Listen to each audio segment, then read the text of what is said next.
In March, President Biden signed a package of nearly $2 trillion worth of aid to help the economy back to its feet. Tucked into that American Rescue Plan is some $4 billion worth of debt relief for minority farmers, part of a federal effort to remedy discrimination in farming through the years. That funding now is being challenged in court by other farmers who seek similar relief themselves and say the program discriminates against them.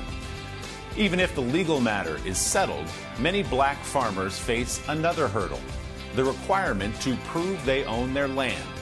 NBC's Rehema Ellis explains in our Sunday Spotlight.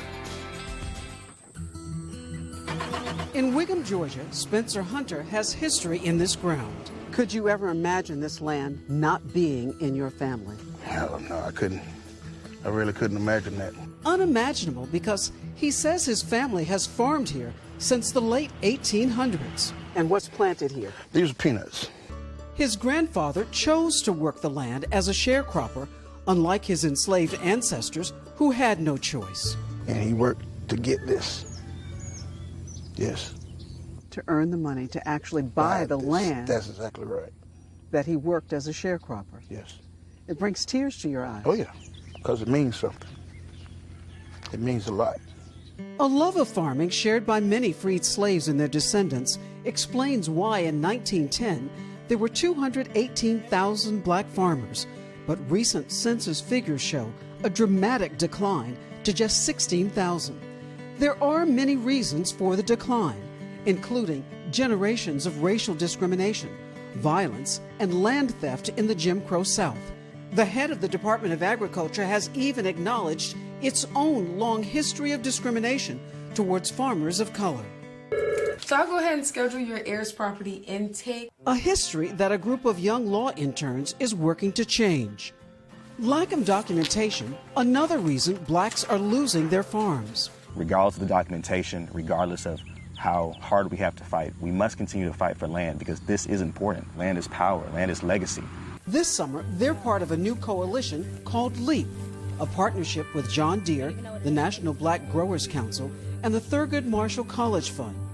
Is it enough to do this just for the summer? Oh, definitely not. We're just getting our feet wet in these cases. They're so complex and they're so unique. These students are doing the detective work, digging through decades of documents to help black farmers nationwide make a legal claim to benefits that might come in Biden's American Rescue Plan. Do you have the deed to your land? Not me personally. Farmers like Spencer will have to show legal documents of ownership. Describe for me the challenge. Grandma will keep the deed under her mattress for 50 years, but she'll never go file it due to the racial history that's in some of these rural counties where it was unsafe to go file it because you may never see that deed again. And without this kind of help, are we at a point where we will see the extinction of black-owned farms? Yes.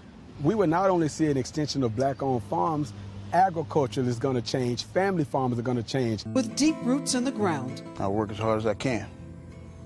Do everything I can just so my grandfather's legacy can stay intact. A promise to care for the land and preserve it for the future. For Sunday Today, Rehema Ellis, Wiggum, Georgia. Hey, thanks for watching our YouTube channel. Find your favorite recipes, celebrity interviews, uplifting stories, shop our favorite deals, and so much more with the Today app. Download it now.